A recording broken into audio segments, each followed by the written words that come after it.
Good evening, dear students, and today we are going to learn a poem of class 10 from this textbook named Panorama Part 2, from the textbook named Panorama Part 2, and the name of the poem is God Made the Country by William Cowper. So now let us come to the textbook.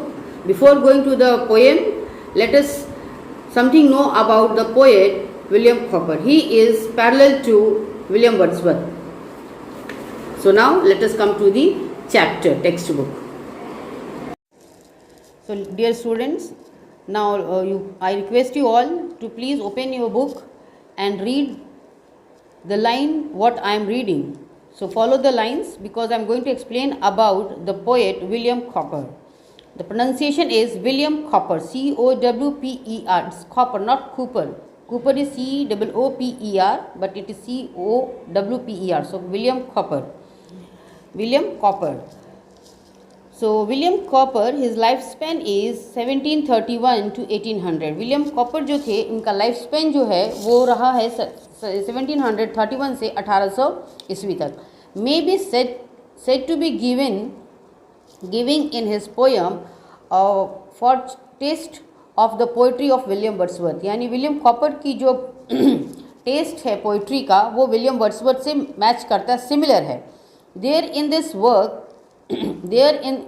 work the same deep respect for the rural life. जिस तरह से Wordsworth की poem में rural life यानी गांव के जो रहन सहन होता है, जो लाइफ होती है, उसके प्रति उनका रिस्पेक्ट हमें दिखता था. ठीक उसी तरह से विलियम कॉपर के भी पोइट्रीज में आपको उसी तरह का रिस्पेक्ट नज़र आएगा. The common people and the lovely quite landscape, वहाँ के कॉमन लोग, वहाँ का जो नेचर, अच्छा वातावरण, उसके बारे में आप विलियम कॉपर की पोइट्री में भी देखेंगे. Same like the William Wordsworth, he did not hesitate in giving the clear cut opinion about the issue of this time. जिस तरह से हेजिटेट नहीं करते थे विलियम वर्ड्सवर्थ उस समय के किसी भी इशू को रेस करने में, अगर नेचर से कंसर्न हुआ करता था, तो ठीक उसी तरह से विलियम कॉपर भी जो हैं वो किसी तरह के इशू को रेस कर रहे हैं, इस तरह के इशू को रेस कर रहे हैं, हम देखेंगे.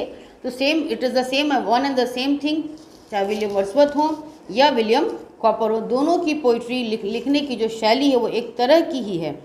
It is a paradox that the poet and the dramatic who live in a city or the state capital have written powerful about the beauty of the rural life. यानी इन्होंने William copper ने अपनी poetry में rural life की सुंदरता का वर्णन किया है. The simplicity of the common villages engage in a humble profession. गांव के लोग बहुत ही सिंपल साधारण होते हैं और वो एक बहुत ही हम्बल, एक अच्छे प्रोफेशन में इन्वॉल्व होते हैं. उनको दुनिया के से कोई मतलब नहीं कि लोग क्या कर रहे हैं. दे simply live about their own life, think about their own self.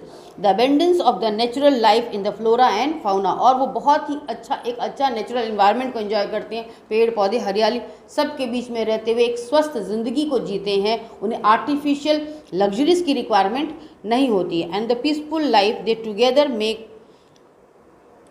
make have always inspired poet to write on the life in a country side. यानी वो हमेशा वहाँ का जो पीसफुल एनवायरनमेंट, एक सुंदर एनवायरनमेंट जो होता है, उसने हमेशा पोएट को प्रेरित किया है इस तरह की पोइट्री को लिखने के लिए. यानी वहाँ की कंट्री साइड के ऊपर, वहाँ के लैंडस्केप के ऊपर, वहाँ के खेत खलिहानों के ऊपर कविताएं लिखने को प्रेरित किया है. किसको? विलियम कॉपर को. The Cowper's poem is a classic example of this kind of writing. The first line of the poem, यानी इस तरह की क्लासिक एग्जाम्पल है. पहले ही लाइन हम अगर इस पोएम की पढ़ते हैं तो वो है, God made the country and man made the town.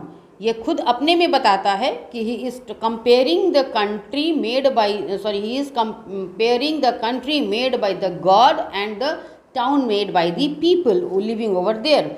Truly sum up the creation of the countryside and the evaluation of the town being created in a natural way. यानी town जो country है, it is being created by the God, so it has been created in a natural way. चूँकि गांव जो है, जो rural area जो है, वो ईश्वर के द्वारा क्रिएट किया है, तो बहुत ही पीसफुल है, अच्छा है.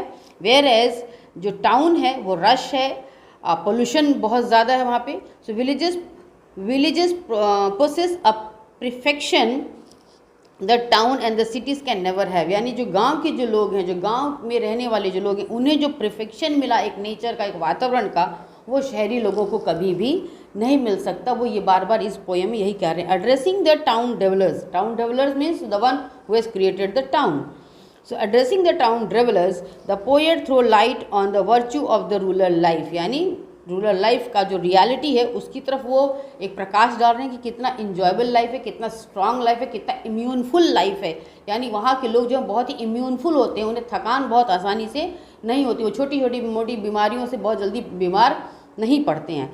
And exhaust them to escape from the artificial luxury and comfort to the simply but enduring the pleasure of the life. So he is asking to the dwellers to please let the country, let the state, let this atmosphere be on the natural way. Do not to disturb by make on the name of modernization.